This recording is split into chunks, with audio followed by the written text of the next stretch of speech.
जय Jagannath friend, good morning. Welcome to my art Rashmita blog channel. Welcome करुचे आहरी गोटे मिनी ब्लॉग को मोर। आज तो संडे, आज भी ठाकुर पूजा मोर बहुत लेट हो गला कारण संडे दिन ही बहुत किसी काम थाए, बहुत अधिक काम थाए संडे दिन। तेज आज मोर ठाकुर पूजा पूरा लेट हो गला। एबे तो ठाकुर पूजा मोर सरला। हाय, आज हूँ संडे। आज संडे रे मुझे कौन आज दिन जाक करुँची गोटे मिनी ब्लॉग माध्यम आपको जनइबी। आज भी ता पापा अच्छा, ईसीर पापा अच्छा। आज संडे से दिज कौन सब मस्ती करीडियो माध्यम जनइबी।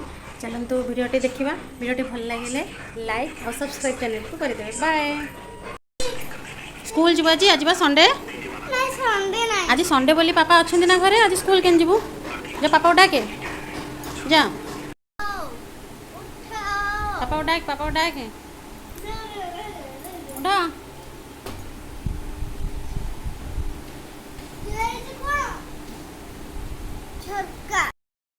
संडे रे कहते कि किसी कम न थाए, सब कम लेट रब कि संडे रे केते काम देखु, बहुत कम, केते गुड़ा सफा करके आसी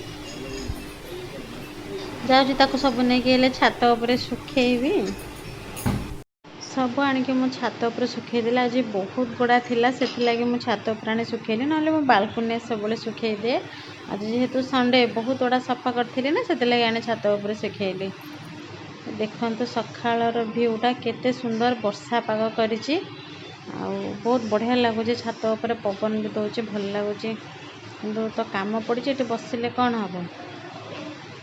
देखते केते सुंदर लगुच भ्यूटा सकाळर। वर्षा पाग, खरा उठे हैनी, वर्षा टिके टिके उठे, भल लगुच। लुगापटा सुखासुखी करदे आसले टिके सजना छुई आलू सोरष बटा दे भाजीदेली। ता पापा उठिले पखाल खाइबा, कारण संडे से रहिले पखाल माछ खाआंती। पखाल माछ भजा जहाँ गोटे किसी खाआंती। सजना छुई भाजिले भी से बहुत भल पाती खाया को। झील मोर गाधे पाधे रुटी खीरा खाईदेला। बापा झील भी दीज जा मार्केट रू माछ आ कौन चिंगुड़ी फिंगुड़ी आनी, धुआधुई कर भजा भुजी करी। एटा सब माछ चिंगुड़ी, से पुणी माछ मंजी अच्छी, सब धुआधुई करके थोचे लुण हल्दी गोलेकी भाजिले। आम सब एले मिसिकी झी मुता पापा पखाल खाइबू। संडे दिन तो एमती गोटे दिन सप्ताह को कि आम एकाठी बसिक खाइबा, ना तो अलग दिन मानकर समय हुए नहीं। पखाल तो सकाळू भात रांधिकी पखाल देइछि।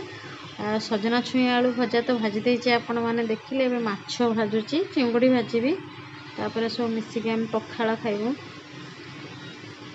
माछ भाजिकी एबे चिंगुड़ी भी भाजी सारलानी। एबे माछ भाजी किसी थोई देइछि। ए सजना छुई आलू भजा एले जीवु खाइबू पखाल। बसी पड़लु खायापाइंका, झील मु ता पापा। खाई सारला परे टिके बाहर को जीवार अच्छी, कारण जन को टिके मेडिकल जायार अच्छे देखा गोटे कुनी बेबीटे होती। ये सीना बाहरली बाहर को केते जोर से वर्षा, गोटे दुकान रे जिनस किणिकी ठिया होती। वर्षा छाड़िले जीवी देखापाइंका, देखिक आसिले पुणी रोषे करी। वर्षा छाड़िले जीवी बोली ठिया होती।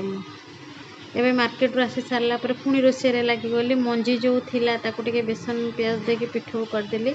तरकारी पाई व्यवस्था करुचे। वर्षा पाग, वर्षा छाड़ी छाड़ीगला, वर्षा पाग उठे रही। आलू भाजिकी थोईदेले, एबे तरकारी करी। वर्षा पाग ये संडे रविवार को सप्ताह को गोटे दिन कि हाँ टिके एकाठी रहिबा कि खाइबा, न तो अलग दिन मानक समय हुए नहीं। ता पापा को आमको समय देवापाइंका एबे मंजी पिठू करदेले। एबे नेबी ता पापा को देवापाई खायापाइंका। गरम गरम मंजी पिठू हेल्ले खाया से बहुत भल पाती। एबे तांको नेक देवी। उठू ना देख कहते ये दिए मुझे खाइबे, बेड्रे बस आईस खाइबे। मना कला कौन, आसिले पुणी गोटे ये खाइबी। देखुना आसिक खाऊँ। मुझे टेस्ट केमती पुओ ना भल है। झील को दौरान झील कहे ना खाइबिनी खाइबिनी। मुझे केमती है कहना, से देखुना केमती होती। हाँ हाथ देखे देखना झील के नाचुची। से भी मंजी पिठू खाईदे भी तरकारी व्यवस्था करुचे।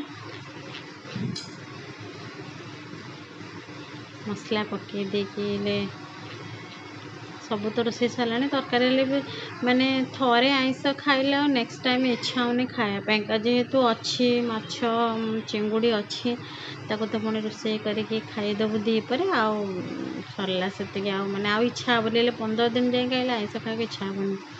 ଆଗେ ମୁଁ ଏତେ ଆଇଁଷ ଖାଇବାକୁ ଭଲ ପାଉଥିଲି ଯେ ମାନେ ସବୁ ସପ୍ତାହକୁ 2-3 ଥର ହେଲେ ମୋର ବହୁତ ଭଲ। ଏବେ କିନ୍ତୁ ଥରେ ଖାଇଲେ ଆଉ 15 ଦିନ ଯାଏଁ ଆଇଁଷ ଖାଇବାକୁ ଏତେ ଇଣ୍ଟରେଷ୍ଟ ନାହିଁ। ମୋ ଝିଅଟା ଏବେ ଟିକେ ତା ପାପାଙ୍କୁ ବି ଏତେ ଆଇଁଷ ଖାଇବାକୁ ଏତେ ଭଲ ଲାଗିନଥାଏ। ଏଠି ତରକାରୀ ବସିଗଲା, କେତେ ଗୁଡ଼ା ବାସନ ପଡ଼ୁଛି, ରୋଷେଇଆର କ'ଣ ହେଇଛି ସେରା ସବୁ ସଫା ସୁତରା କରିବି। ମାଛ ଭାବିଲେ ଅଲଗା କରିବି, ଚିଙ୍ଗୁଡ଼ି ଅଲଗା କରିବି, ଇଚ୍ଛା ନାହିଁ ବୋଲି ହୁଏ ଚିଙ୍ଗୁଡ଼ି ମାଛ ସବୁ ପକେଇ ଗୋଟେ ଘାଣ୍ଟ ଭଳିଆ ଗୋଟେ କରିଦେଲି। ତା ବାପା କହିଲେ ହଁ, ତା ବାପା ବି ଖାଇବେନି ଆଉ।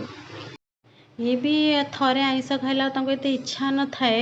ଦ୍ୱିପହରକୁ ଯାହା ବି ତରକାରୀ କରିବି କ'ଣ ଟିକେ ଖାଇବେ, ଅଳ୍ପ ଟିକେ ଭାତ ଖାଇବେ। ଆଙ୍କର ବି ଏତେ ଖାଇବା ବହୁତ କମ୍। ତରକାରୀ ପୁରା ମୋର ପୁରା ଏବେ ରେଡ଼ି ହେଇଗଲା। ଝିଅକୁ ଯିବି ଖାଇବାକୁ ଦେବି, ତାପରେ ଝିଅ ଖାଇସାରିଲା ପରେ ଆମେ ଖାଇବୁ। ଝିଅକୁ ଖାଇବାକୁ ଦେଉଛି, ସେ କହୁଛି ଛାଡ଼ ମୋ ହାତରେ ଖାଇବୁ, କହୁ ସେ ନିଜ ହାତରେ ଖାଇବ। ଭାତଟା କେମିତି ଚକଟି ପକଉଛି, ପାଟି କଲାଣି, ଜବରଦସ୍ତି 2-3 ଗୁଣ୍ଡା ଖାଇଲା, ଗଲା। ଝିଅ ଖାଇଦେଇ ସାରିଲା ପରେ ଆମେ 2 ଜଣ ଖାଉଛୁ ବସିକି। ସିଏ ତ ଖାଇବେ ମାନେ ଆଗ ଟିଭିଟାକୁ ଅନେଇଥିବେ, ଖାଇବେ କମ୍। ମୁଁ ଖାଇଦିଏ, ସେ ତାଙ୍କର ଟିଭିକି ଅନେଇ ବସିଛନ୍ତି। ଝିଅ ମୋର ସୋଫା ଉପରେ ବସି କାର୍ଟୁନ୍ ଦେଖୁଛି।